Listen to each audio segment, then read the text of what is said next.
Marco Muzzo's family and fiancé arrived at the Newmarket courthouse this morning, where inside, the 29-year-old faced a judge and pleaded guilty to 6 out of 18 charges against him.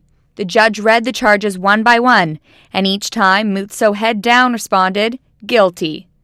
Guilty to 4 counts of impaired driving causing the deaths of 65-year-old Gary, 2-year-old Millie, 5-year-old Harrison, and 9-year-old Daniel, and 2 counts of impaired driving causing bodily harm for injuring the children's grandmother and great-grandmother. From moment one, Mr. Muzzo knew that this day would come.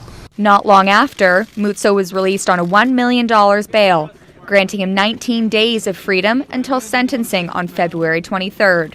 Muzzo's bail conditions are very strict. He is under strict curfew from 7 p.m. to 6 a.m., will be living in his mother's home, and he is not allowed to leave the house unless he has an appointment. He has also been told he is not allowed to drink or drive.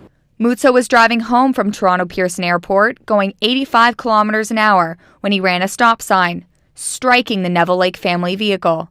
He was 2, possibly 3 times over the legal alcohol limit and walked away from his Jeep Cherokee unharmed. Crown Attorney Michelle Hutchinson read an officer on-scene statement. He was unsteady on his feet. He had glossy eyes. He attempted to use people to keep his balance. He urinated himself. He was having a difficult time comprehending directions.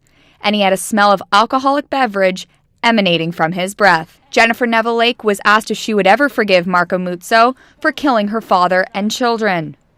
No, not at this point. My religion teaches me that at some point, perhaps, if I live that long, but I guess the question is this survivable for us to get to that point?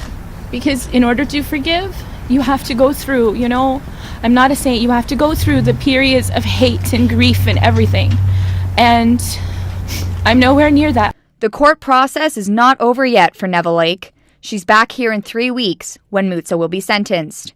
In the meantime, she'll be preparing her victim impact statement about how it feels to no longer be a mother. Breanna Jackson, CTV News, Toronto.